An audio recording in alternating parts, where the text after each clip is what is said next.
یا نبی سلام لائق صد احترام علماء کرام اور دور و دراز سے تشریف لائے میرے سنی جنتی حنفی بریلوی السلام علیکم ورحمۃ اللہ وبرکاتہ۔ الحمدللہ الحمدللہ الحمدللہ رب العالمین والعاقبۃ للمتقین والصلاة والسلام علی سید الانبیاء والمرسلین وآلہ واصحابہ الطیبین الطاہرین، اما بعد۔ قال اللہ تبارک وتعالی فی القرآن المجید والفرقان الحمید، فأعوذ بالله من الشيطان الرجيم، بسم الله الرحمن الرحيم، والسابقون الأولون من المهاجرين والأنصار والذين اتبعوهم بإحسان رضي الله عنهم ورضوا عنه وأعد لهم جنات تجري تحتها الأنهار خالدين فيها أبدا، صدق الله العظيم۔ آئیے ہم اور آپ انتہائی عقیدت و محبت کے ساتھ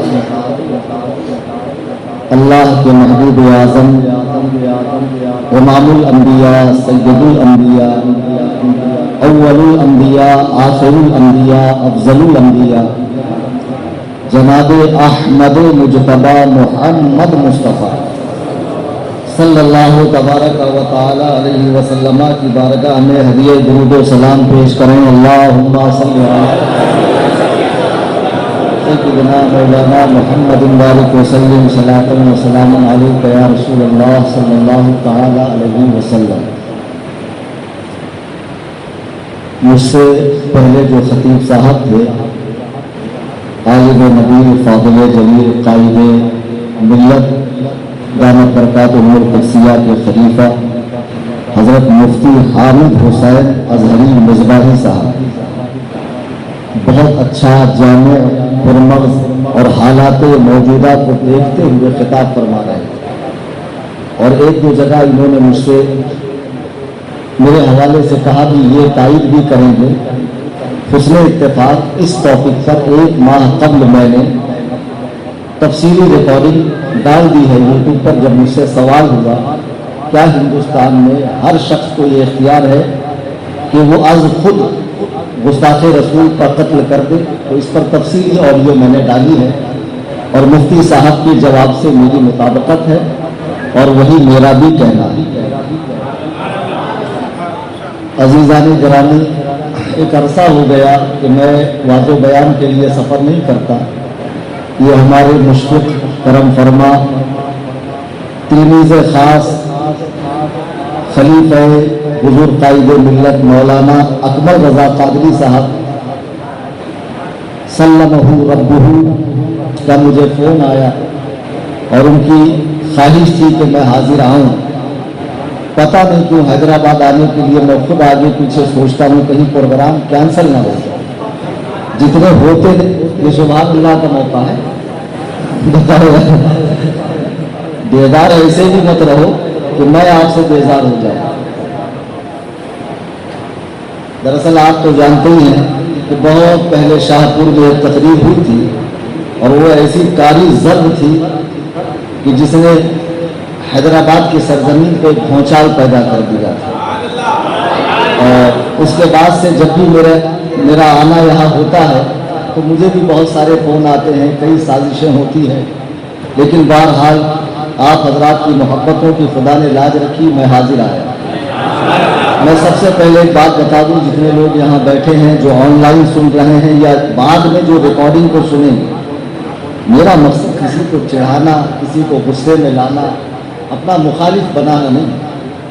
آپ میں سے کسی کو اگر زخم ہو جائے اور آپ ڈاکٹر کے پاس جائیں اور ڈاکٹر واقعی قابل ہو، پڑھا لکھا ہو اور اس نے مکمل کورس کیا ہو، تو آپ کے ہاتھ پر بنے ہوئے اس پھوڑے کو، ناسور کو، زخم کو دیکھ کر اس کی طبابت یہ کہتی ہے کہ اس کے ساتھ عمل جراحی کیا جائے، یعنی اس کے ساتھ چیر پھاڑ والا معاملہ کیا جائے، بغیر اس کے یہ زخم اچھا نہیں ہوتا۔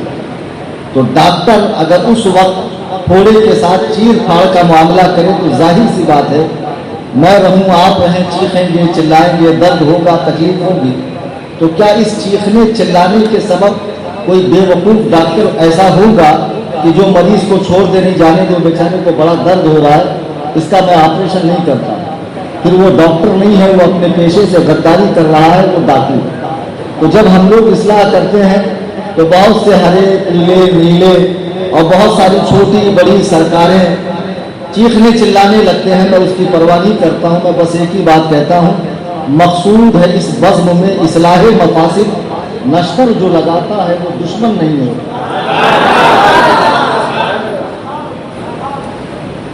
آج آپ کا دل دکھتا ہے کہ ایک ایسا شخص جس کی سیادت قطعاً اور یقیناً معلوم نہیں ہے، بس مشہور ہے کہ سید بالفرض ہو بھی، تو وہ اسٹیج پر آ کر 1450 سال پہلے کی ایک عظیم شخصیت کو، جس نے ماتھے کی آنکھوں سے جمال مصطفیٰ کا دیدار کیا ہو، رخ والضحیٰ کو دیکھا ہو، زلف واللیل کو دیکھا ہو، مصطفیٰ کریم کی صحبت پائی ہو، مصطفیٰ کے سینہ اقدس پہ نازل ہونے والے قرآن کو لکھنے والا ہو، مصطفیٰ کریم کے ساتھ وہ غزوات میں شریک ہوا ہو، ایسی عظیم شخصیت کے اوپر تانا کشی کرے۔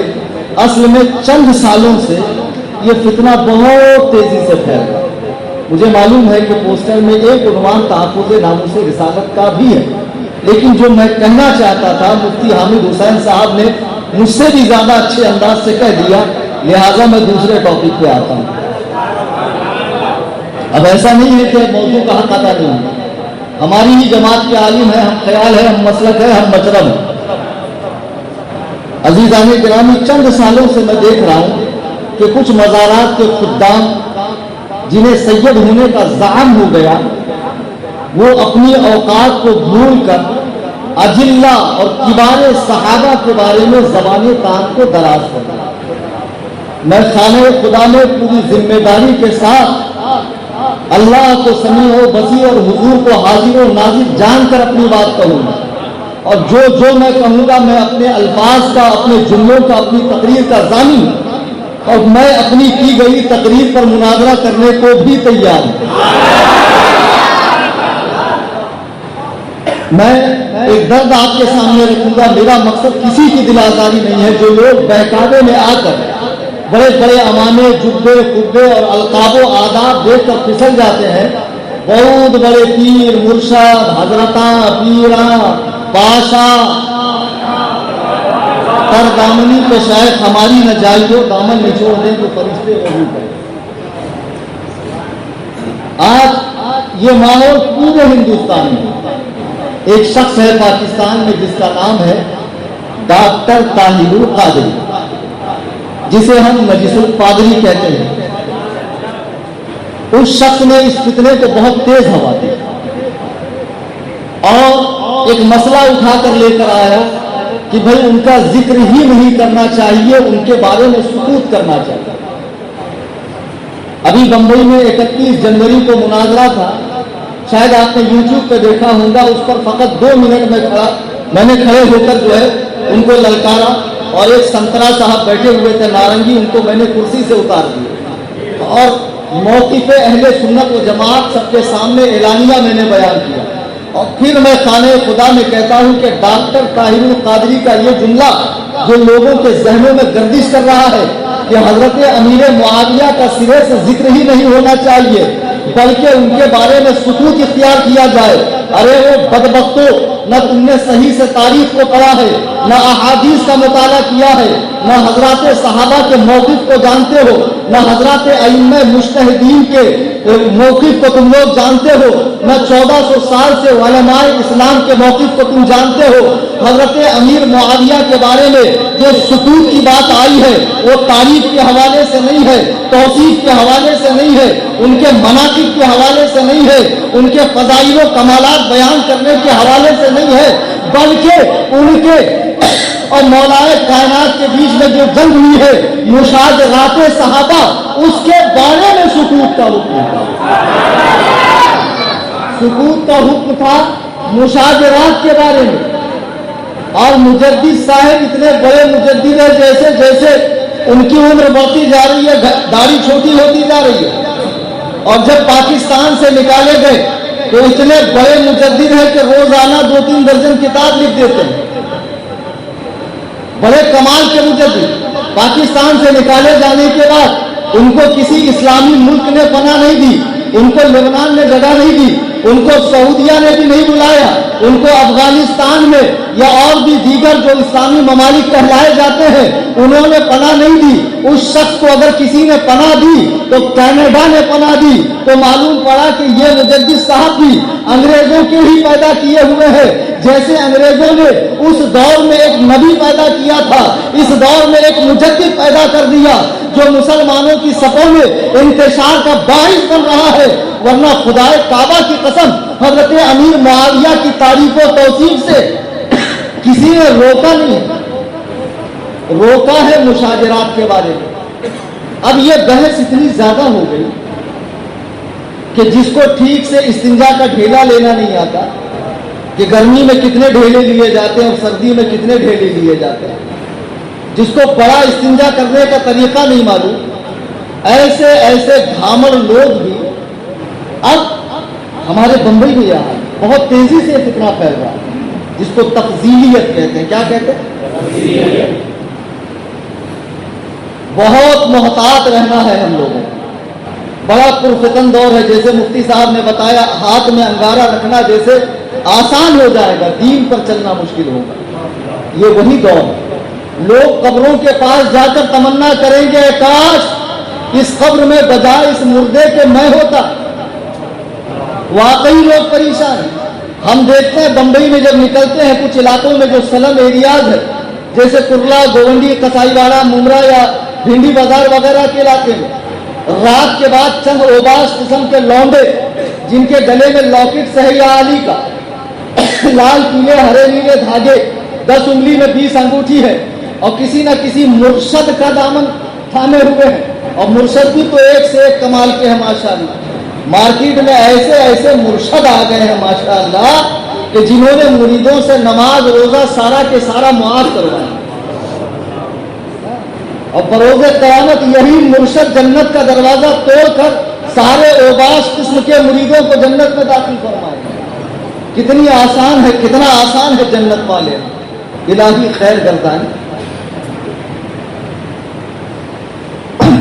اب ہم دیکھ رہے ہیں کہ لونڈے قسم کے لوگ، اچھا ان کو یہ ذہن دیا کہاں سے جا رہا؟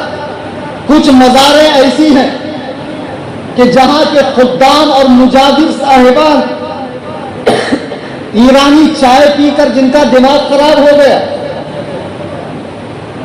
اور ایران کے لقمہ تر سے جن کی کھوپڑی خراب ہو گئی، شیعت کی بولی بولنے لگے، جیسے اجمیر شریف کے خدام، کوئی ڈھکی چھپی بات نہیں ہے، ان میں اکثریت شیعہ ہو گئی اور کچھ جو ہے غالی درجے کے بدعاتی اور تفضیلی ہو گئے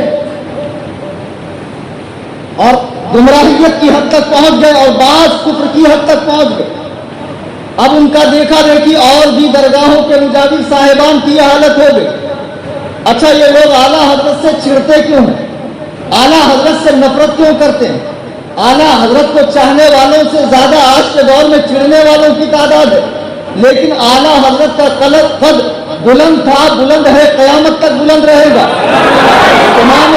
امام اہل سنت کی جو سچی تعلیمات ہے قرآن و سنت کے مطابق، اگر وہ ہماری زندگیوں میں لائی جائے، اگر وہ قانون مداروں پہ نافذ کیا جائے، تو پھر ان کے حلوے، مانڈے، رجگا، ملیدہ، ڈھول، تاشا، سندل، بنڈل، چادر، گاجر، ہار، پال، مریدیوں کا ڈانس، پیر صاحب کا پیر دبانا، سب بند ہو جائے، سب بند ہو جائے گا، کیونکہ اعلیٰ حضرت نے مزار پہ جانے کا، حاضری دینے کا، واپس آنے کا، صاحب مزار کے ساتھ کیا معاملہ کیا جائے قرآن و سنت کی روشنی میں لکھا ہے۔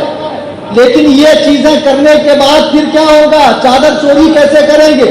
جو چادر مزار پہ آئی دوبارہ اس سے بیچیں گے کیسے؟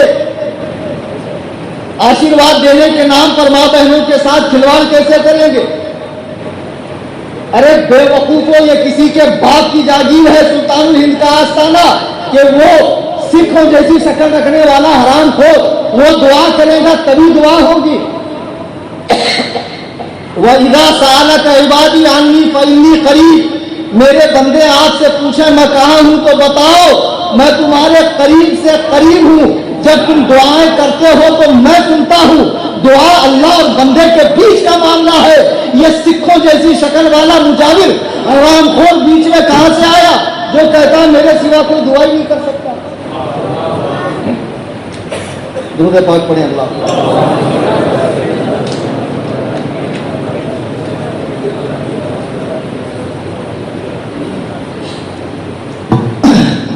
اصل میں وہ دعا کے بہانے لوگوں سے نذرانہ بٹورنا ہے، اور یہ ایک پورا کاروبار ہے اور بہت بڑے پیمانے پر۔ اجمیر شریف جانے سے میں منع نہیں کرتا، ضرور جائیے، لیکن جانے کے بعد اجمیر شریف میں چادر مت خریدیے۔ کیا ضرورت ہے چادر لینے؟ اس چادر سے کہیں زیادہ مستحق کوئی غریب باہر ٹھنڈی میں ٹھٹر رہا ہوگا، کوئی پیٹ پر ہاتھ باندھے بھوک سے تڑپ رہا ہوگا، اس سے کہیں زیادہ مستحق مدرسے کے وہ طلبہ ہیں جن کے ماں باپ نہیں ہیں اور جو عالم بننے کی غرض سے مدرسے میں آئے۔ آپ اپنے مال کو کیوں برباد کریں؟ کس نے کہا کہ چادر پیش ہوگی تبھی کام ہوگا؟ ایسا بالکل نہیں ہے۔ خواجہ کا معاملہ دنیاوی حاکموں جیسا نہیں ہے کہ کچھ لیں گے تبھی لیں گے، انہیں سلطان الہند بنایا گیا ہے۔ ان کا معاملہ ایسا ہے کہ آپ سچا دل لے کر جائیے، سچی عقیدت لے کر جائیے، اللہ تعالیٰ ان کے توسل سے آپ کو ضرور نوازے گا۔ کسی بچولیوں کی ضرورت نہیں ہے، کسی بیچ والے کی ضرورت نہیں ہے، اور یہ مجاور جو خود حضور غریب نواز کی تعلیم سے پھر چکے ہیں، ہرگز ہرگز ان سے دعا نہ کروائی جائے۔ اجمیر شریف سے کوئی انگوٹھی نہ خریدے، چادر نہ خریدے، کسی جیب میں پیسہ نہ ڈالے، کسی مجاور کی جیب میں پیسہ نہ دے، بالکل نہ دے، ورنہ یاد رکھیے شیعت کے فروغ میں آپ کا بھی ساتھ ملے گا۔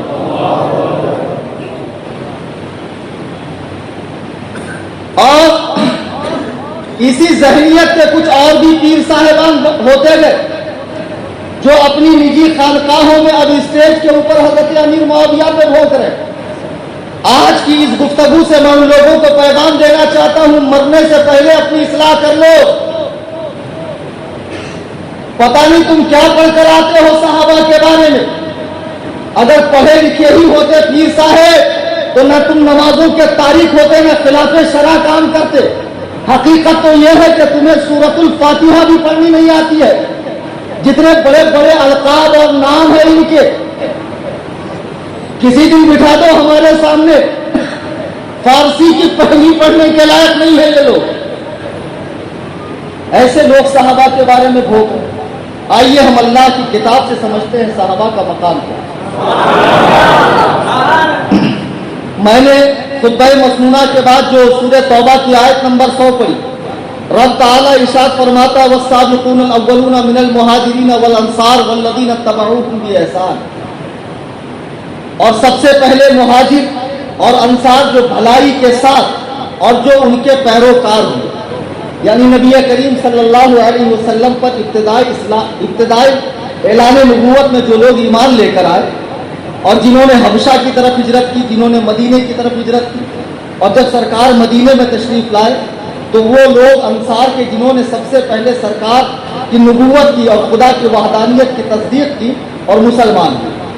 پھر فرمایا والذین اتبعوہم بإحسان، اور پھر اس کے بعد جن لوگوں نے ان کی پیروی کی، یہاں تابعین حضرات مراد ہے یا فتح مکہ کے بعد اسلام لانے والے مراد ہیں؟ پھر فرمایا وَأَعَدَّ لَهُمْ جَنَّاتٍ تَجْرِي تَحْتَهَا رضی اللہ عنہم وَرَضُوا عَنْهُ، اللہ اس پوری جماعت سے راضی ہے۔ کون سی پوری جماعت؟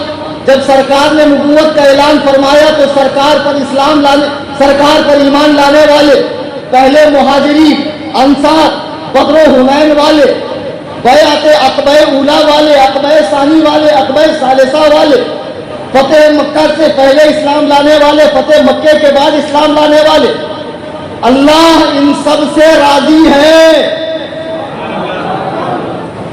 تم بحث کرتے ہو امیر معاویہ نے منبروں سے حضرت علی کو گالیاں دلوائی،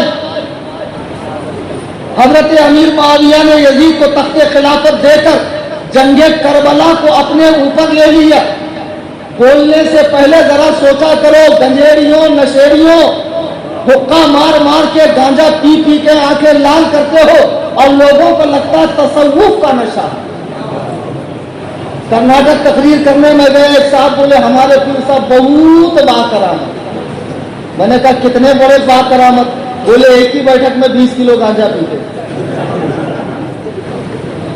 اتنے باکرامت پیر صاحب کہ ایک ہی بیٹھک میں 20 کلو گانجا پی جائے، ایسے گنجیڑی صحابہ پر بھوک رہے ہیں۔ قرآن کا فرمان سنو، اللہ فرمانا رضی اللہ عنہم ورضوا عنہ، یہ سب اللہ سے راضی ہیں، اللہ ان سے راضی۔ حیدرآباد کی سرزمین پر ہے کوئی مائی کا لال جو اس فقیر کلیم حنفی رضوی خادم مسلک اعلیٰ حضرت سے حضرت امیر معاویہ کے اسلام پر مناظرہ کرے؟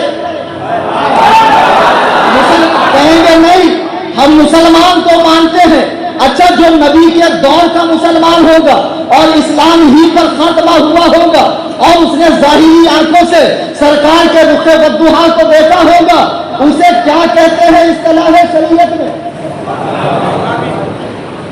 پیچھے والوں کا مطالعہ کچھ کمزور ہے کیا کہتے ہیں؟ اچھا صحابی، اب یہ صحابی کا مقام و مرتبہ کیا ہے؟ وَكُلًّا وَعَدَ اللَّهُ الْحُسْنَى، اللہ نے ان سب سے جنت کا وعدہ فرمایا ہے۔ صحابی اس خوش نصیب مسلمان کو کہتے ہیں یہ کسبی نہیں ہے نعمت، یہ نعمت وہبی نہیں ہے، یعنی کہ یہ نعمت وہبی ہے، کسبی نہیں ہے کہ کوئی محنت کر کے، تسبیح کھینچ کر، چلا کر کے، نوافل کی کثرت کر کے، صدقہ و خیرات کر کے صحابی بن سکتا ہے۔ نہیں، آپ ان سارے اعمال خیر سے ولی بن سکتے ہیں، قطب بن سکتے ہیں، افراد و ابدال بن سکتے ہیں، غوث بن سکتے ہیں، لیکن نہیں بن سکتے تو یہ حضرت امیر معاویہ کے اسلام کا انکار نہیں کرتے ہیں، اسلام مانتے ہیں، صحابی بھی مانتے ہیں دبی زبان میں۔ ارے بدبختو، جب تم صحابی بھی مانتے ہو تو اس صحابی کو قرآن جنت کی بشارت دے رہا ہے کہ ان لوگوں سے اللہ نے جنت کا وعدہ فرمایا ہے۔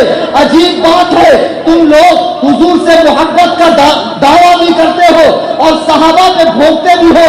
میرے آقا فرماتے ہیں فمن ابغضهم فببغضه ابغضهم، جو میرے صحابہ سے بغض رکھتا ہے وہ اس لیے رکھتا ہے چونکہ اس کے دل میں میرا بغض ہے۔ جو لوگ صحابہ پہ بھوکتے ہیں وہ اس بات کو اچھے سے ذہن میں رکھے کہ ان کے دل میں حضور کی بھی محبت نہیں ہے، ورنہ سرکار فرما رہے ہیں کہ ومن ابغضهم فببغضه ابغضهم، کہ جو میرے صحابہ سے بغض رکھتا ہے وہ اس لیے بغض رکھتا ہے کہ اس کے دل میں میرا بغض ہے۔ جو لوگ صحابہ پر بھوک رہے ہیں، کتنے بھی بڑے پیراں مرشداں حضرتاں با کرامت ہو جائے، خدا کی قسم وہ ان کا ایمان کامل ہی نہیں ہے، چونکہ ان کی حضور سے محبت مکمل نہیں ہے۔ حضور فرما رہے ہیں کہ میرے صحابہ سے بغض میرے سبب ہوگا، یعنی مجھ سے بغض ہے تبھی صحابہ سے بغض ہوگا۔ صحابہ کو بھوکنے والے مجھے بتاؤ کہ مصطفیٰ کریم کا دین آج پوری دنیا میں ہے کہ نہیں ہے؟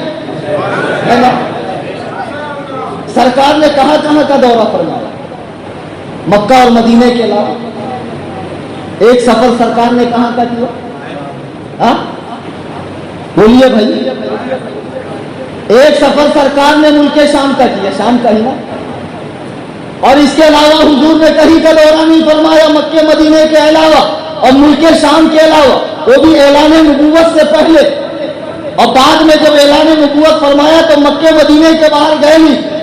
آج یہ دین کی بہار ہے، یہ پرشکوہ مساجد یہ قرآن کریم کتابی شکل میں آج یہ نماز 5 وقتہ، یہ ہر 4 جانب اذانوں کی گونج، یہ درود و سلام کی صدائیں، یہ چہرے پہ سنت رسول، یہ سروں پر عمامے، یہ اسلامی عبا قبا، یہ اسلامی بول چال، یہ اسلامی نام، یہ اسلامی تمدن، یہ اسلامی تہذیب آج دنیا کے کونے کونے میں کس کی محنت سے پہنچی؟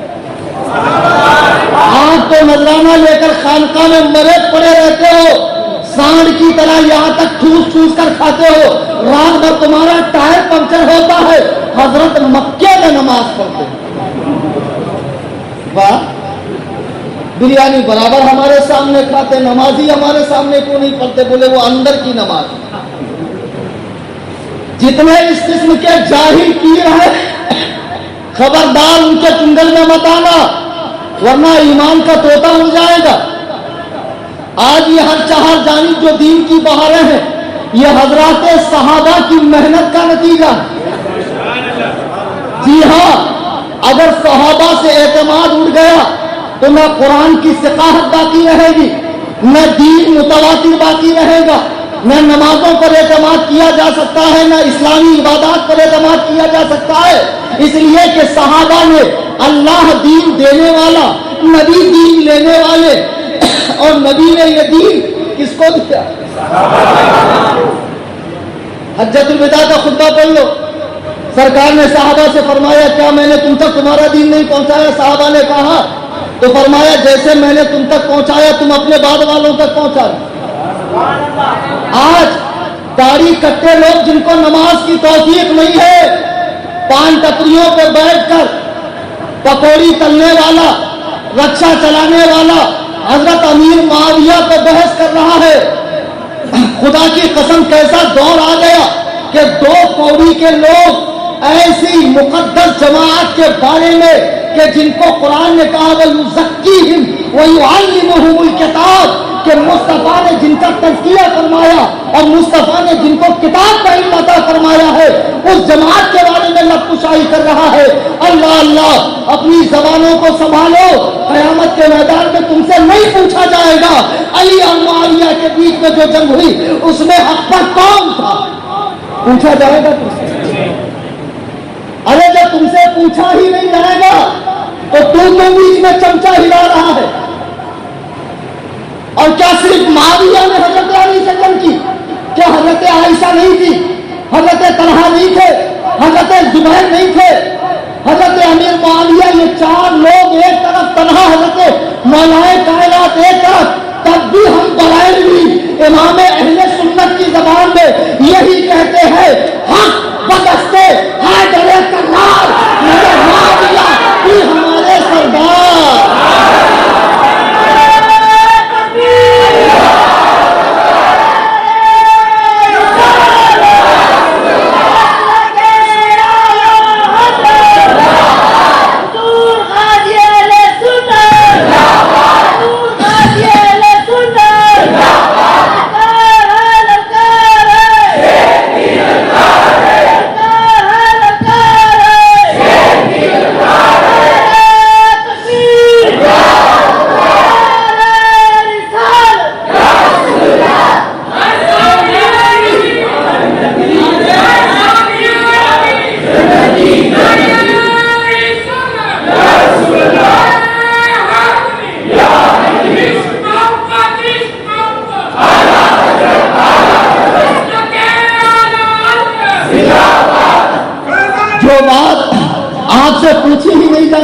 قیامت کے دن آج 1400 سالوں سے علماء اسلام کہہ رہے ہیں مشاجرات صحابہ میں مت پڑھو، مت پڑھو۔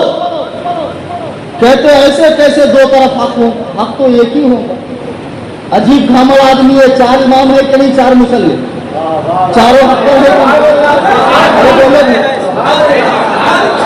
خانہ کعبہ میں چاروں طرف منہ کر کے لوگ نماز پڑھتے ہیں، تو تم جا کے وہاں ٹرراؤ حیدرآبادی میں نہیں میری ہوتی، باقی 3 کی نہیں ہوتی، آؤ ٹکراتے وہاں جا کے، وہاں متوا کھڑے رہتے راجمال والے، کان پہ ٹانگ رکھ کے چیر دیں گے، زیادہ بکراتی مت کرو، حیدرآباد نہیں ہے مکہ ہے، زیادہ بھوجپوری اردو بولنے کی کوشش مت کرو۔ تو ابھی جب معلوم ہے کہ حق ہمیشہ ایک ہی نہیں ہوتا، کبھی کبھی ایک سے زیادہ ہوتا. حضرت آدم سے جناب رسول کریم تک 1,24,000 کم و بیش نبی آئے، سب حق پر ہی آئے یا کوئی باطل پر بھی آیا؟ سب حق پر آئے. تو ان کا دماغ دو میں ہی نہیں چل رہا، الٹ کر کیسا حق ہوتا؟ ارے کیسا نہیں ہوتا؟ یہ 4 لوگ رسول اللہ کی وہ مقدس بیوی ام المومنین سیدہ عائشہ صدیقہ رضی اللہ تعالیٰ عنہ، آج جن کی بولی تم بول رہے ہو، یہ بولی ان کی اپنی نہیں ہے. یہ بولی کس کی ہے معلوم ہے؟ رافضیوں کی. کس کی ہے؟ آج کل رافضی بہت خوش ہے، بغیر ہمارا کام کیے کام ہو رہا. تعزیہ کی بری رسم ان کے اندر آ گئی، نوحہ آ گیا، مرثیے سن رہے ہیں، ماتم کر رہے ہیں، طرح طرح کی بدعات و خرافات میں مبتلا ہو کر. رافضی ایک دم ہیپی ہے کہ بنا محنت کے ان کا ہمارا کام ہوگا. یہ بولی تم رافضیوں کی بول رہے. اور رافضی شیعہ وہ جماعت ہے کہ جس کا پیدا کرنے والا عبداللہ ابن سبا نامی ایک یہودی ہے، جس کا ہاتھ حضرت عثمان غنی کے قتل میں بھی تھا. ایک پوری تاریخ اٹھا کر پڑھ لو. اور جس کے بعد اس نے حضرت علی جب تخت خلافت پر آئے تو دونوں صحابہ کو لڑوانے والا بھی یہی یہودی تھا. یہ رافضی وہ منحوس جماعت ہے کہ جن کی کتابوں میں لکھا ہے معاذ اللہ کہ جب امام مہدی قرب قیامت آئیں گے حضرت عائشہ کو قبر سے نکال کر کوڑے ماریں گے اور حضرت بی بی فاطمہ کا بدلہ لیں گے. اور رافضیوں تمہاری مائیں تم پر نوحہ کرے، خبیثوں یہ رسول اللہ کی وہ پیاری بیوی ہے کہ جب حضرت خدیجۃ الکبریٰ کا وصال ہو گیا اللہ کے رسول غمگین رہنے لگے، افسردہ رہنے لگے. حضرت بلبل سدرا ایک ہرے کپڑے پر جنت سے ایک ہرا کپڑا لے کر آتے ہیں جس میں ایک تصویر بنی ہوئی ہے، بخاری کی حدیث ہے. سرکار کے سامنے پیش کیا کہ اللہ تعالیٰ اس خاتون کو آپ کے نکاح میں دینا چاہتا ہے. اس جنتی کپڑے پر سیدہ عائشہ کی تصویر تھی. ارے بدبختو، ارے بدبختو، مصطفیٰ سے جن کا نکاح اللہ تعالیٰ نے کروایا، مصطفیٰ سے جن کا نکاح اللہ نے کروایا، اس سیدہ ام المومنین کے بارے میں اپنی زبان تعال کو دراز کرتے ہو. اور نالائق ہو اور بدبختو، سیدہ عائشہ کون ہے؟ وہ صحابیاں ہیں وہ کہ جن کے بارے میں اللہ نے قرآن کریم میں 18 آیتیں نازل فرمائی. اور جب تہمت والا واقعہ ہوا جو حضرت عائشہ پہ تہمت لگی، حضور نے ایک ماہ تک حضرت عائشہ کے قریب نہیں گئے. تو عقل کا اندھا، شکل کا گندا، دیو کا بندہ جو ندوۃ العلماء سے علامہ فہمہ کی ڈگری لے کر آیا ہے، گلا پھاڑ پھاڑ کر کہتا اگر خبر ہوتی تو پہلے ہی کیوں نہیں بولے؟ اگر خبر ہوتی مصطفیٰ بولتے تو بات کا اہل حدیث کہتا. اہل حدیث سمجھتے ہو نا کون؟ غیر مقلد. آج میں نے فلائٹ میں غور کیا کہ یہ غیر مقلد ہوتا کیا. تو ایک گاڑی میں گیئر ہوتا نا، گیئر ایک ریورس گیئر بھی ہوتا ہے. کبھی کبھی خطرہ دیکھ کے آپ ریورس لیتے ہیں، تو جو مقلد کو دیکھ کر ریورس گیئر لے لے اس کو بولتے ہیں غیر مقلد.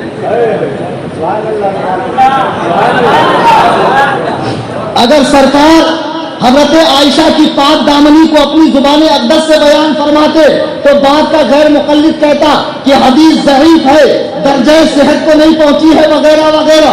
سرکار نے خاموشی اختیار کی، مصلحت اختیار کی. بعد میں اللہ نے قرآن میں ان کی برت و پاکی کا اظہار فرمایا تاکہ صبح قیامت تک کسی کی مجال ہی نہ رہے. لیکن اس کے بعد بھی وہ لیکن آپ تو لوگ 40 پارے والے بھی پیدا ہو گئے. حیدرآباد میں ہو گئے کیسے کیسے مرشداں، پیراں، حضرتاں، ایو بہت بڑے مرشد.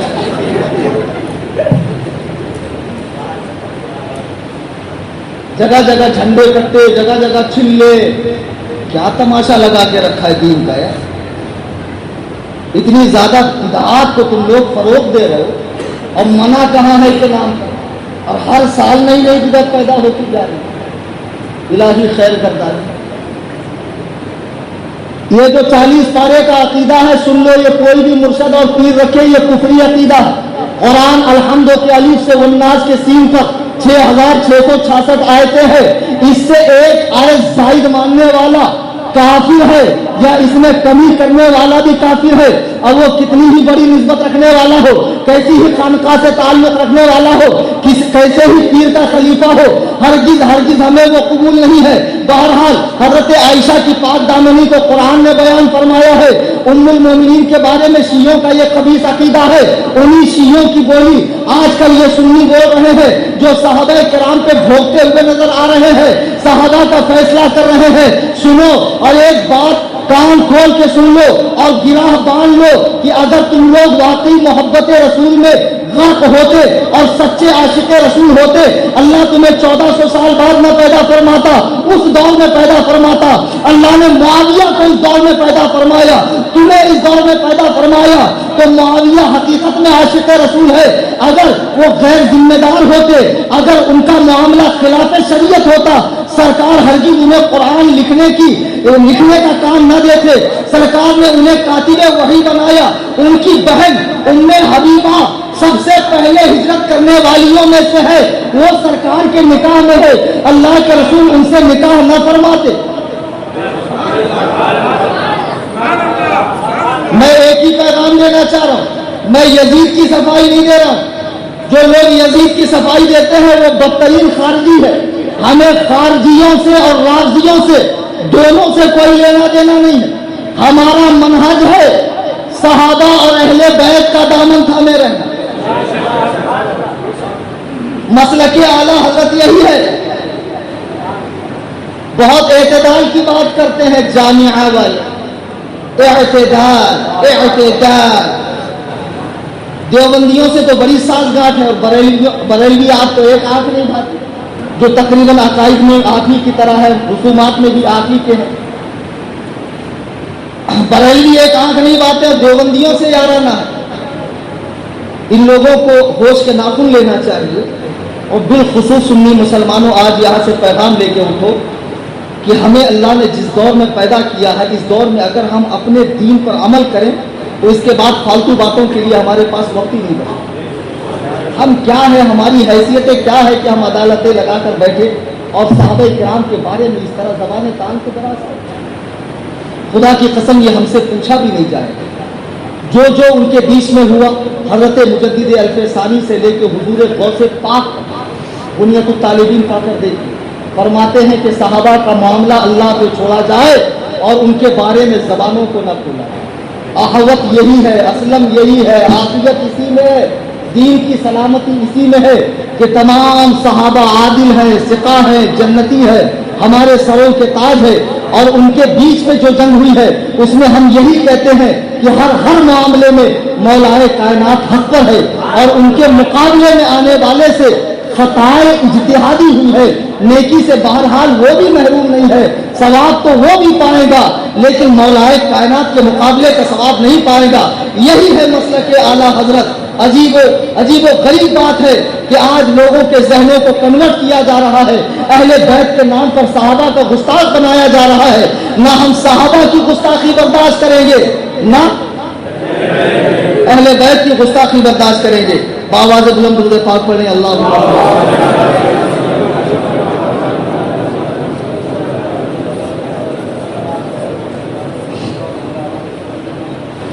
مجھ سے پہلے مفتی صاحب نے بہت حساس مسئلے کی طرف آپ حضرات کی توجہ دلائی۔ آپ کے شہر میں جو ایک واقعہ ہوا، اور انہوں نے تقریباً وہ ساری باتیں کہی جو میں کہنا چاہتا تھا کہ جب بھی احتجاج ہوتا ہے تو اس میں کچھ ایسے شر پسند عناصر شامل ہوتے ہیں، ان کی طرف سے جو خطراؤ وغیرہ کرتے ہیں، بعد میں مسلمانوں کو ٹارگیٹ کیا جاتا ہے، مسلمانوں کو بلیم کیا جاتا ہے۔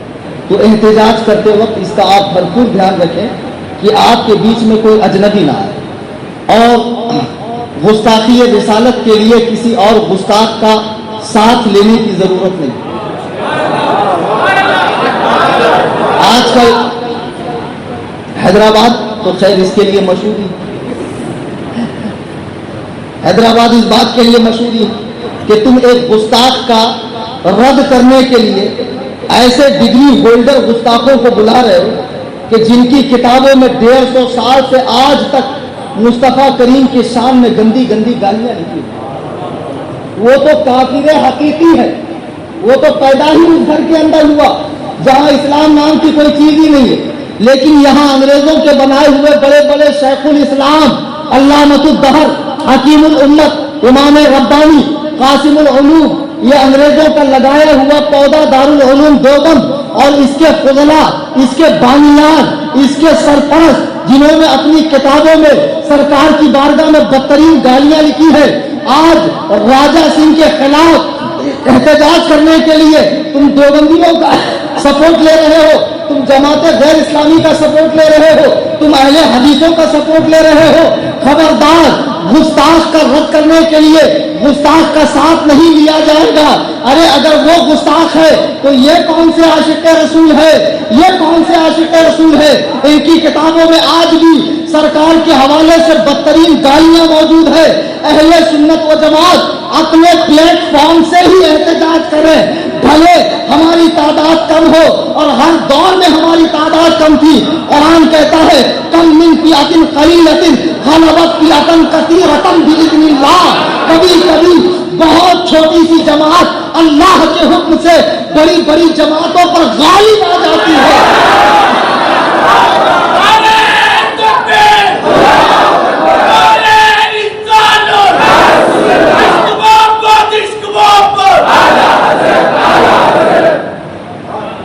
کبھی کبھی اللہ کے حکم سے چھوٹی چھوٹی جماعتیں بڑے بڑے لشکر پر بھاری پڑ جاتی ہے جیسے واقعہ کربلا کو دیکھ لو کہ 72 نفوس قدسیہ نے ہمیشہ ہمیش کے لیے اسلام کی بقا کر دی اور یزیدیت کو ناکو چنے چبا دیے ہر دور میں اہل حق کم ہے اور خدا کی قسم بریلویوں جیسا اہل حق کون ہوگا بخاری کی حدیث اٹھا کر دیکھو اللہ کے نبی فرماتے ہیں میری امت میں ہمیشہ ایک گروہ ایسا رہے گا کہ جس کو مٹانے کے لیے جس کو تکلیف دینے کے لیے کئی لوگ ہوں گے لیکن وہ حق گوئی سے باز نہیں آئے گا ہم کسی بھی گستاخ رسول کا ساتھ بالکل پسند نہیں کرتے ہم اگر ایک بھی ہوں گے تو کھڑے ہو کر یہی کہیں گے یا رسول اللہ انہیں جانا انہیں ماننا نہ رکھا غیر سے کچھ کام للہ الحمد میں دنیا سے مسلمان ہوں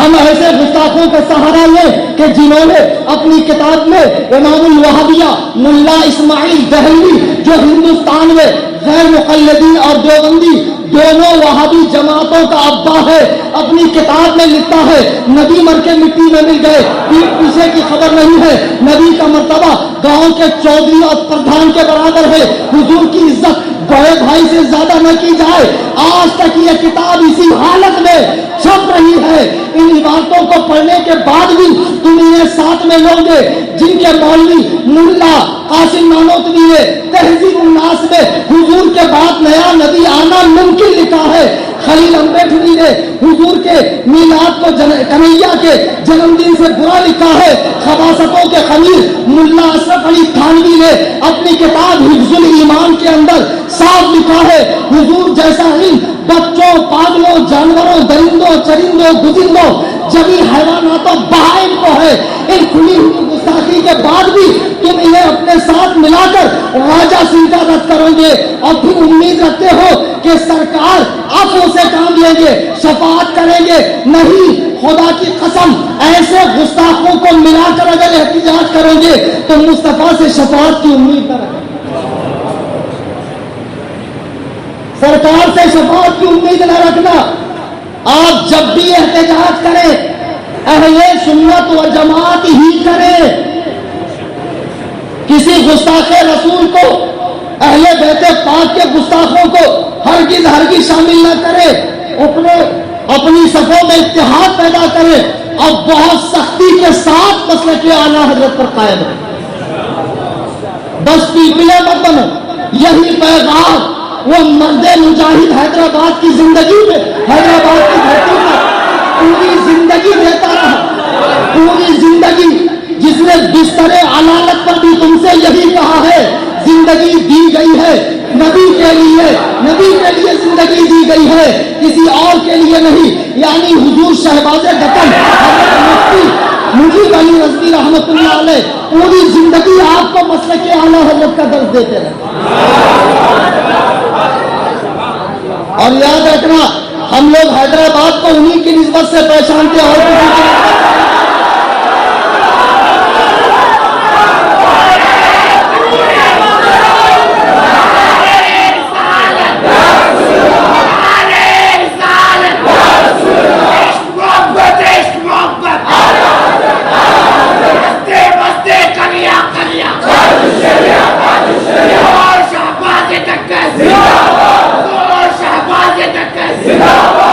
حضور تاج الشریعہ سے جب سوال ہوا کہ حیدرآباد میں معتمد شخصیت کون سی ہے جن پر اعتماد کیا جائے، تو پیر و مرشد ایک ولی کامل کی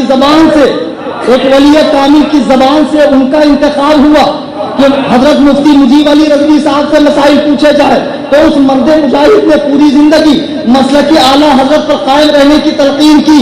آپ حضرات کو اسی پر قائم رہیے، لوگ نسبتیں لگا کر آئیں گے، بڑی بڑی خانقاہ سے اور بڑے بڑے جامعہ سے اپنا نام ملائیں گے، ہمیں ان کی نسبتیں دیکھنی نہیں ہے، بس یہ دیکھنا ہے اس کا دل کا قبلہ درست ہے یا نہیں ہے۔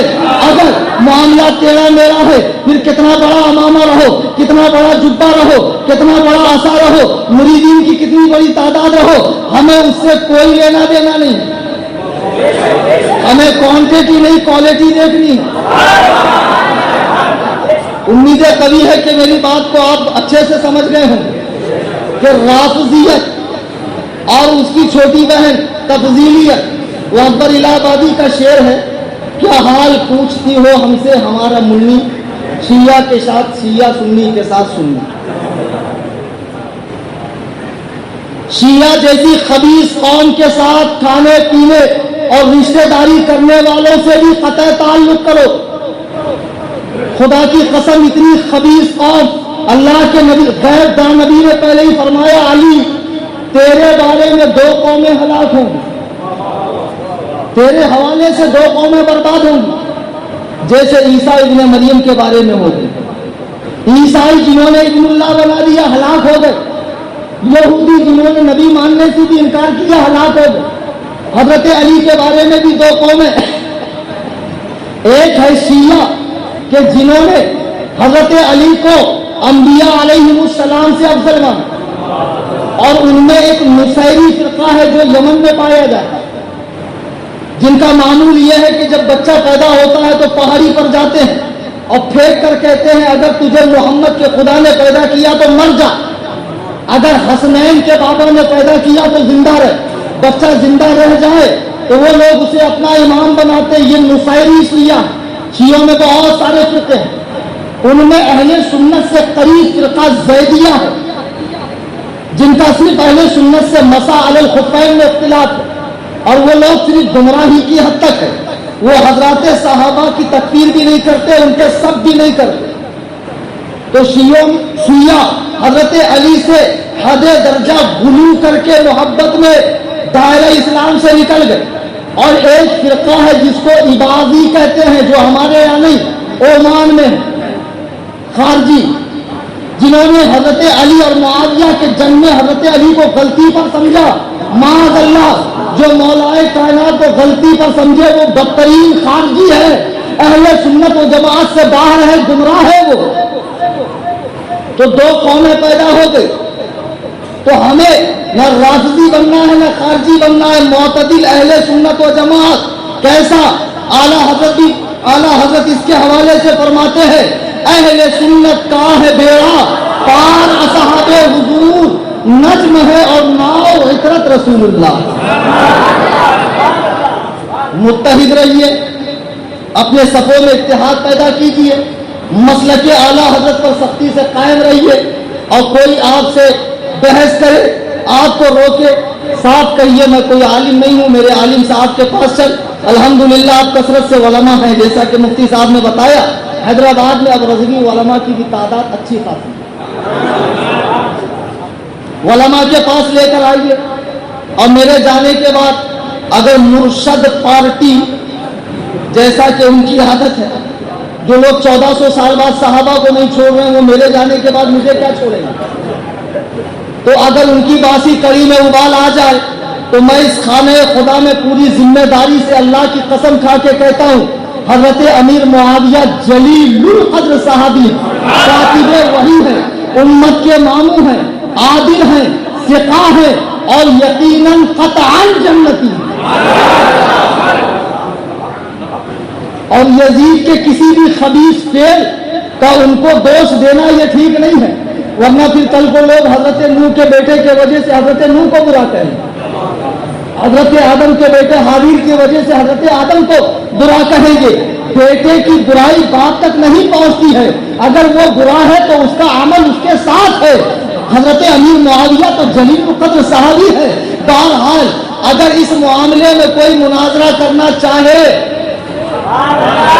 تو مسجد قباء کے امام صاحب حضرت مولانا اکمل رضا قادری صاحب خلیفہ قائد ملت، ان سے رابطہ کر لے حضرت امیر معاویہ کے میٹر میں، تو انشاءاللہ الرحمن یہ مجھ سے رابطہ کریں گے، میں مناظرے کے لیے حاضر آ جاؤں گا، کیونکہ مجھے معلوم ہے حیدرآباد میں کچھ خانقاہیں جن کو جو ہے شیعت کی کیڑ لگ گئی ہے اور دھیرے دھیرے وہ شیعت کی گولی بول رہے ہیں، اور ان کے مریدین بھی جن کے چہروں پہ ایک مشت سنت رسول نہیں ہے، نہ نماز پڑھنے کا جن کو ہوش ہے، بڑے بڑے صحابہ کے بارے میں سڑکوں پر عدالتیں لگا رہے ہیں، ان تمام کو میں چیلنج دے کر جا رہا ہوں کہ تمام رسول اللہ کے صحابہ جنتی ہیں۔ اگر تم کسی کے حوالے سے مناظرہ کرنا چاہتے ہو تو یہ فقیر کلیم رضوی، کلیم حنفی رضوی حاضر ہے، اور انشاءاللہ الرحمن ہمیشہ حاضر رہے گا۔ اللہ تبارک و تعالی ہم سب کو حق بولنے، حق پر چلنے کی توفیق رفیق عطا فرمائے۔ شاید کہ اتر جائے تیرے دل میں میری بات، انداز بیاں گرچہ بہت شوق نہیں، وما علینا الا البلاغ۔ صلاۃ و سلام۔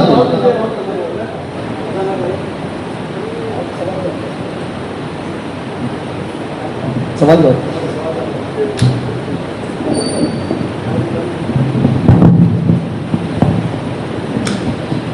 سبحان اللہ، بہت ہی ولولہ انگیز خطاب آپ نے قاضی رسمت ناظرین اسمت حضرت علامہ مفتی شفیع کلیم حنفی رضی صاحب سے سماعت کیا۔ اللہ تعالیٰ حضرت کی عمر میں صحت میں خوب برکتی عطا فرمائے، آپ کا سایہ کی فی ہم تمام پہ دراز فرمائے۔ جیسا کہ اعلان کیا گیا تھا کہ ہر ہفتے کو مسجد قباء میں کچھ نہ کچھ سیکشن ہوتا ہے، سوال جواب کا پروگرام ہوتا ہے۔ آج غازی السنت ہمارے درمیان جلوہ فرما ہے۔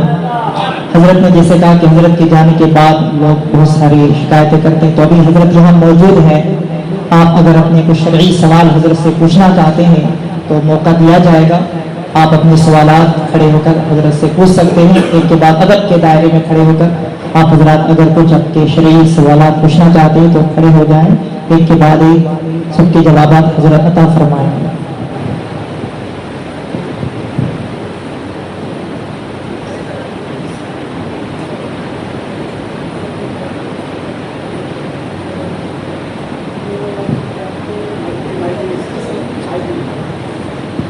حدیث کی کتابوں کو سامنے رکھے ثابت کرتا ہے کہ معاذ اللہ عز و جل حضرت امیر معاویہ رضی اللہ عنہ منبر رسول سے حضرت مولا کائنات علی رضی اللہ عنہ کو گالیاں دی گئی تھی، اور یزید کو بھی اپنا جانشین بنا کر گئے تھے، اور اس وجہ سے وہ کہتا ہے کہ امیر معاویہ رضی اللہ تعالیٰ عنہ یعنی جنگ میں جو بھی ہوئی، جنگی صفین وغیرہ جتنے بھی جنگ حضرت علی کے ساتھ ہوئی تھی، اس وجہ سے وہ کہتا ہے کہ ان کے دل میں معاذ اللہ یہ جگہ کہیں نہ کہیں خلافت کا شوق تھا، جو حضرت عثمان غنی رضی اللہ تعالیٰ عنہ کو آڑ بنا کر وہ اپنی خلافت حاصل کرنے کی کوشش کر رہے تھے معاذ اللہ۔ اس کا جواب میں آتا ہوں۔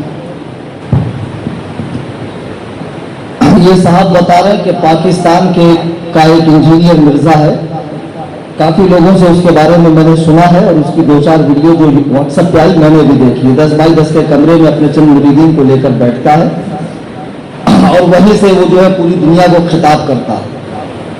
پہلی بات تو یہ ہے کہ احادیث کو سمجھنا یہ طفل مکتب کا کام نہیں ہے، اس کو سمجھنے کے لیے باقاعدہ مدارس میں 8 سالہ کورس پڑھایا جاتا ہے، جس کے بعد حدیث کا فہم پیدا ہوتا ہے، چونکہ قول نبی کو فہم صحابی سے سمجھا جاتا ہے۔ حضرت امیر معاویہ کے حوالے سے جتنے اعتراضات انجینئر مرزا یا منہاجی یا اور دیگر لوگ کرتے ہیں کہ انہوں نے منبر سے حضرت علی رضی اللہ تعالی عنہ پر سب کروایا، تو پہلی بات تو ان کو سب کا معنی سمجھنا چاہیے، اس کے معنی صرف گالی کے نہیں ہوتے، اور حضرت امیر معاویہ کی طرف اس کی نسبت قطعاً جھوٹی ہے، یہ ثابت ہی نہیں ہے، بلکہ حضرت امیر معاویہ کے حوالے سے یہاں تک ہے کہ ان کی محفل میں جب ذکر ہوا حضرت علی کا تو کسی نے پوچھا کہ آپ افضل ہیں یا حضرت علی؟ تو آپ فرماتے ہیں کہ حضرت علی کے ناک، گھوڑے کی ناک میں جو دھول لگی ہے وہ میرے باپ دادا سے بھی افضل ہے۔ اب جو شخص اتنی بڑی بات مولائے کائنات کے بارے میں کہتا ہو تو اس کے بارے میں چند تاریخی روایات جسے حدیث کا نام دے دینا اور پھر اس کے بارے میں عدالت لگا کر یہ کہنا کہ وہ ایسے تھے ویسے تھے، یاد رکھو کہ تاریخ کتنی ہی جامع کیوں نہ ہو اس میں سندوں کا وہ اہتمام نہیں ہوتا جو حدیث میں ہوتا۔ تو اگر تاریخ حدیث کے مقابلے میں ہے، یعنی حدیث کچھ کہہ رہی ہے تاریخ کچھ، تو ایسی تاریخ کو اٹھا کر کچرے کے ڈبے میں ڈالنا چاہیے، چونکہ ہمیں فرمایا گیا اطیعوا اللہ و اطیعوا الرسول، اللہ و رسول کی اطاعت کرو، مورخ کی اطاعت کا حکم نہیں دیا گیا۔ دوسری بھونڈی بات یہ کہ اگر وہ یزید کو جانشین نہ بناتے تو پھر کربلا کا واقعہ ہی نہیں ہوتا۔ تو پہلے تو انہوں نے جانشین بنا کر خلفائے راشدین کے سنت کے خلاف کام کیا، یعنی انہوں نے نہیں بنایا، تو شاید ان کو نہیں معلوم حضرت ابو بکر نے حضرت عمر کو اپنا جانشین بنایا، اور حضور کا فرمان ہے علیکم بسنتی و سنت الخلفاء الراشدین، تم پر لازم ہے کہ میری اور میرے ہدایت یافتہ خلفائے راشدین کی سنت پہ عمل کریں۔ اور آج بھی کئی پیر صاحبان حیدرآباد میں آپ دیکھیے کہ جب وہ چلے جاتے ہیں تو ان کی جگہ ان کے بیٹے کو ان کے مریدین اور خلفاء بٹھا دیتے، جانشین بناتے ہیں۔ تو حضرت امیر معاویہ نے جانشین بنایا تو یہاں سے یہ تو نہیں ثابت ہوتا کہ یزید ان کی زندگی میں ہی بگڑا ہوا تھا، کوئی یہ ثابت کر سکتا ہے؟ یزید ان کی زندگی میں ہی بگڑا ہوا تھا اور اس کے باوجود حضرت امیر معاویہ نے اسے جانشین بنایا اور واقعہ کربلا کی ذمہ داری ان کی ہے۔ تو پھر اس طرح یہ اعتراض تو بڑھتے بڑھتے امام حسن پہ بھی پہنچے گا کہ جب 40,000 عرب کے نوجوان ان کے ہاتھ کے نیچے تھے، بیعت کرنے کے لیے مارنے کے لیے تیار تھے، تب انہوں نے خلافت حضرت امیر معاویہ کو دی کیوں؟ اگر وہ خلافت امیر معاویہ کو دیتے نہیں تو امیر معاویہ جانشین بناتے نہیں اور کربلا کا دل دہرانے والا واقعہ ہوتا نہیں، تو کربلا کی ذمہ داری کس کی؟ میں نہیں کہہ رہا، اعتراض کرنے والے کا اعتراض امام حسن پہ جا رہا ہے۔ پھر کل کو کوئی بھونڈا یہ بھی کہے کہ اللہ کے رسول کو ہر چیز کی خبر ہے، علم ما کان وما یکون ہے، جو کچھ ہوا جو کچھ ہونے والا ہے، تو سرکار نے پہلے ہی کیوں نہ فرمایا کہ اے امیر معاویہ تیرا بیٹا ہوگا تو اسے جانشین مت بنانا؟ نبی نے خاموشی اختیار کی، تو واقعہ کربلا کی ذمہ داری کس پر؟ نبی پر۔ کل کو کوئی اور زیادہ عقل والا یہ کہے گا اگر اللہ یزید کو پیدا ہی نہیں کرتا تو کربلا ہوتی نہیں، تو کربلا کی ذمہ داری کس پر؟ اللہ پہ۔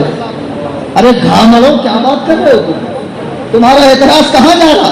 حضرت امیر معاویہ نے کبھی بھی منبر سے مولائے کائنات کے لیے صف نہیں کروایا، اور جو روایات آتی ہے تو پہلے تو ان کی جانچ پڑتال ہوگی کہ یہ کس درجے کی ہے، اس میں کیا کیا احتمالات ہیں اور کیا کیا تعویلیں ہیں۔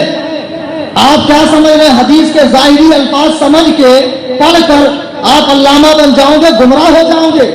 امام سفیان بن عیینہ بہت بڑے عالم ہیں، امام اعظم ابو حنیفہ کے معاصرین میں سے، وہ فرماتے ہیں عوام کا حدیث پڑھنا انہیں گمراہی تک لے جائے گا۔ اگر حدیث پڑھنا ایسا ہی آسان ہوتا تو یہ مفتی حامد صاحب نے، یہ مولانا اکمل نے، ہم نے حدیث پڑھنے کے لیے 8 سال کا عالم کورس کیا کیوں؟ اور کبھی کبھی ایسا ہوتا ہے کہ آپ سمجھ رہے ہو کچھ، آپ کو کیا لگتا ہے حدیث سمجھنا اتنا آسان ہے؟ ایک واقعہ جو میں کئی بار بتا چکا ہوں، مختصراً پھر عرض کرتا ہوں کہ اللہ کے نبی علیہ السلام نے جب مرض الموت تھا تو حضرت بی بی فاطمہ کو بلایا اور کان میں کچھ کہا، تو بی بی فاطمہ رونے لگی، پھر کچھ کہا، ہنسنے لگی۔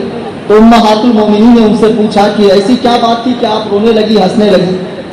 تو وہ کہنے لگی کہ میرے بابا نے مجھے قریب بلا کر کہا کہ میں ان قریب دنیا سے جانے والا ہوں، تو یہ سن کر میں رونے لگی۔ پھر حضور نے فرمایا اس دنیا سے جانے کے بعد میری اہل بیت میں جو سب سے پہلے مجھ سے ملاقات کروں گی وہ تم ہو۔ یہ سن کر میں ہنسنے لگی۔ تو سرکار کی تمام بیویوں کو یہ شوق ہوا کہ ہم بھی جانیں کہ ہم نے حضور سے پہلے کون کیا۔ تو تمام ازواج مطہرات حضور کی بارگاہ میں آئی تو حضور نے فرمایا جس کا ہاتھ سب سے لمبا ہوگا وہ مجھ سے پہلے ملے گا۔ اب حضور کا مثال ظاہری ہو گیا، تسلیم ہو گئی۔ تو تمام امہات المومنین نے ہاتھ لے کر ناپنا شروع کیا. تو ہاتھ کس کا لمبا نکلا؟ حضرت سودا سب سے لمبے ہاتھ والی. اب سب نے طے کر لیا کہ ان کا جانا یقین ہے. لیکن چلی گئی حضرت زینب، وصال ہو گیا حضرت زینب. تمام امہات المومنین پریشان کہ زبان نبوت سے کوئی بات نکل جائے اور وہ غلط ہو. آسمان اپنی پوری آب و تاب کے ساتھ نیچے آ سکتا ہے، زمین اوپر کو جا سکتی ہے، ہرا بھرا درخت جڑوں سمیت اکھڑ کر یہاں آ سکتا ہے، لیکن وہ زبان جس کو سب کن کی کنجی کہیں، اس کی نافذ حکومت پہ لاکھوں سلام. یہ کیسے ہو سکتا ہے کہ اس زبان سے کوئی بات نکلے اور غلط ہو جائے؟ شاید ہم سے ہی کوئی غلطی ہو گئی نبی کی بات سمجھ میں. تو سب بیٹھ گئی اور بیٹھنے کے بعد عربی زبان کے محاورات پر، استعمالات پر غور کرنے لگی. تب انہیں سمجھ میں آیا کہ بڑے ہاتھ سے مراد گوشت اور پوست کا ہاتھ نہیں ہے، بلکہ زیادہ خیرات کرنے والی.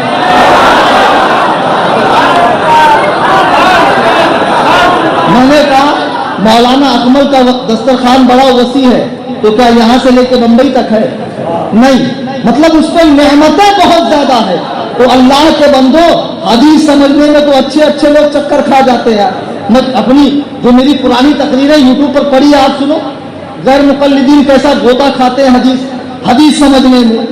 تو ایسے مت کرو، تھوڑی بہت اردو آ گئی تو آپ لوگ علامہ بن گئے. ایک غیر مقلد گیا لکھنؤ، بالکل انگوٹھا چھاپ، انگوٹھا بہادر، اور تھا پکا غیر مقلد. اس کا کام صبح شام امام ابو حنیفہ پر بھونکنا. غیر مقلد کے بارے میں کہتا ہوں، غیر مقلد کون؟ جس نے کچھ پڑھا نہیں اور جس کا کوئی بڑا نہیں. اب گیا لکھنؤ تو ایک نواب صاحب کے یہاں وہ چاکری کرنے لگا. اب جیسے حیدرآباد کے نزاکتی نوابہ، ویسے لکھنؤ کے نواب. تو وہاں دو باتیں اس نے بہت غور سے سنا. تشریف رکھیے، تناول فرمائیے. اب اس کو شوق ہوا یہی دو بات میں اپنے گاؤں میں جا کر بولوں گا. لیکن بولوں گا کیسے؟ پہلے دسترخوان لگاؤں گا، کھانا بنواؤں گا، سارے مولویوں کو بلاؤں گا اور پھر کہوں گا تشریف رکھیے اور تناول کیجیے. پھر میرا امپریشن بیٹھے گا، واہ واہ واہ واہ، لکھنؤ جا کے تو محقق ہو. اب بیچارہ غریب گاؤں آیا، خوب کھانا بنوایا، دسترخوان بچھوایا، مولویوں کو بلوایا. چھاپے ہوا گاڑی والے 3 میل یہود چھاپ ڈالا. اس کے بڑے بڑے علوم آئے، کرائی تشریف لائے، دسترخوان پر بیٹھے. اب بیٹھنے کے بعد یہ بیچارہ بھول گئے.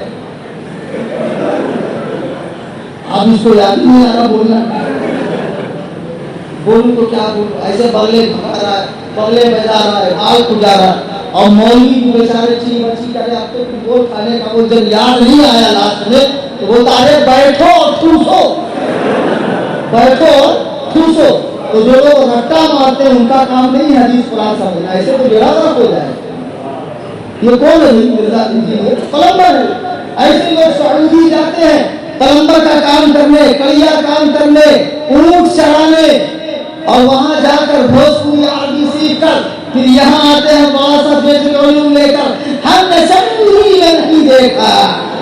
اچھا سعودی میں نہیں دیکھا تو ہمیں حدیث قرآن دلیل ہے کہ سعودی دلیل. اپنی گاڑا گاڑا آئی کیا حیدرآباد قاف نکالے ایسا قاف نکالتے ہیں. تو بہرحال اس کا یہ سراسر جھوٹ ہے. حضرت امیر معاویہ کے بہتان ہے. ایسی کوئی صحیح روایت موجود ہی نہیں. اور کوئی صاحب سوال کرنا چاہتے ہیں تو مختصر لے کر.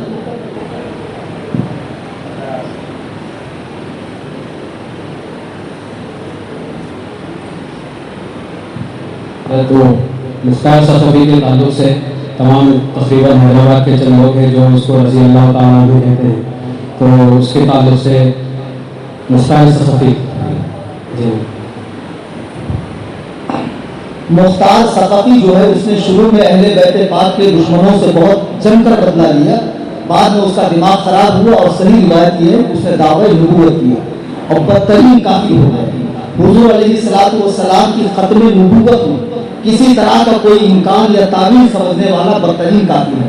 اسے رضی اللہ تعالیٰ عنہ کہنے والے بہت بڑے جاہل ہیں، گمراہ ہیں، اور جب حقیقت حال سے واقف ہوں اس کے بعد بھی کہیں تو پھر ان پر بھی حکم کفر لوٹے. احتیاط کریں. اس لیے میں کہہ رہا ہوں کہ علماء سے مسائل پوچھیں، علماء سے رجوع کریں. اور کوئی سوال؟ حضور اکرم صلی اللہ علیہ وسلم نے 11 نکاح فرمایا ہے، اس کی وجوہات؟ حضور علیہ الصلوۃ والسلام کے تعدد ازواج کے حوالے سے سوال کیا مولانا اکبر صاحب نے. غور کرنا چاہیے کہ سرکار علیہ الصلوۃ والسلام نے حضرت عائشہ صدیقہ کو چھوڑ کر باقی 10 بیواؤں سے شادی فرمائی، اور اس میں کئی ہزار طرح کی حکمتیں ہیں اور امت کو سبق ہے، تعلیم ہے کہ جو لوگ آج بیوہ کی شادی کو برا سمجھتے ہیں، نہیں سمجھتے ہیں، انہیں سمجھنا چاہیے کہ ہمارے آقا نے 10 ایسی بیوہ عورتوں کو پناہ دی کہ جن کو کوئی اپنانے کو تیار نہیں. حضور علیہ الصلوۃ والسلام کو کوئی کام بھی خواہش نفس کے لیے نہیں ہوتا ہے، بلکہ یہ حکم خدا بندی ہوتی ہے. یہ اللہ تعالیٰ کا حکم تھا کہ ایسی بے سہارا اور بے یار و مددگار عورتوں کو آپ اپنائیں، اور اس کے علاوہ امت کو تعلیم دی کہ تمہارے سامنے بھی ایسا کبھی موقع آ جائے تو ضرور اس سنت پر تم عمل کرنا.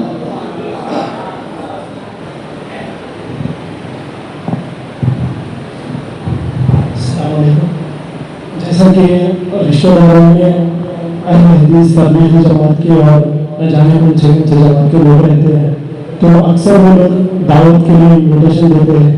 تو کیا ہم جیسا کہ گھر والے بھی زور زبردستی کرتے کہ جائیے دعوت میں بول جائے، کیا وہ دعوت میں جا سکتے ہیں؟ ایک اور بات کہ جیسے کہ ہندی پٹھان اور یہ جو بھی ماننے والے ہیں، کیا ان کے پاس رشتہ کر سکتے ہیں کیا؟ بہت اچھا سوال پوچھا انہوں نے. اللہ و رسول کی اطاعت میں اللہ و رسول کی نافرمانی کے لیے کسی کی بات نہیں مانی جائے، وہ ماں باپ ہو یا کوئی بھی. اہل حدیث، دیوبندی، شیعہ، رافضی اور مہدوی، یہ سب جماعتیں خارج اہل سنت و جماعت خارج اسلام ہے. ان کی کسی بھی تقریب میں شرکت جائز نہیں ہے، خواہ ماں باپ کیسا ہی فورس کرے. آپ کا کام ہے کہ آپ احسن انداز میں ماں باپ کو سمجھائیں.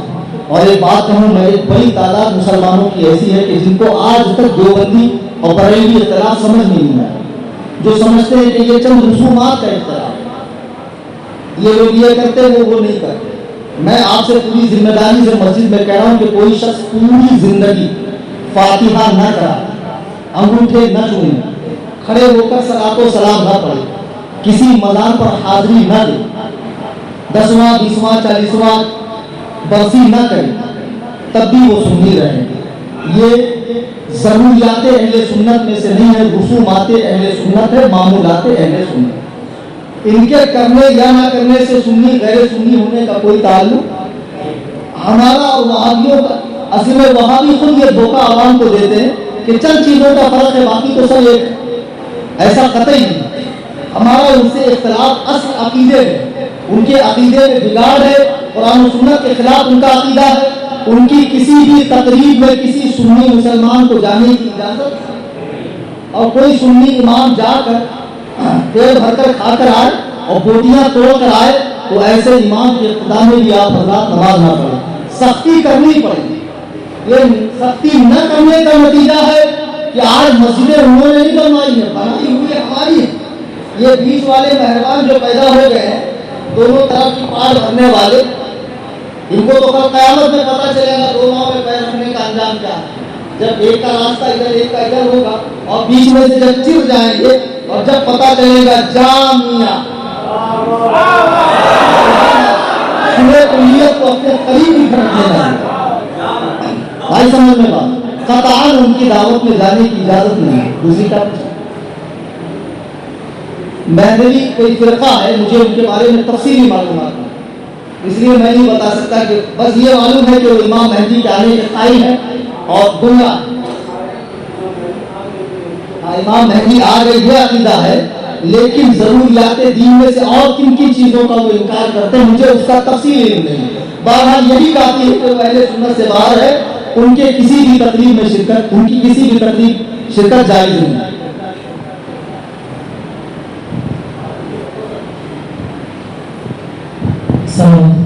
صاحب ہمارے ایریے میں زیادہ تر دیوبندیوں اور اہل حدیث کے مجلس زیادہ ہے اور اہل سنت کے بھی زیادہ ہے، لیکن اس اہل سنت کے اندر نظام کی کتابت لوگ آتے ہیں اور وہ لوگ اس طرح سے کہہ رہے ہیں کہ احمد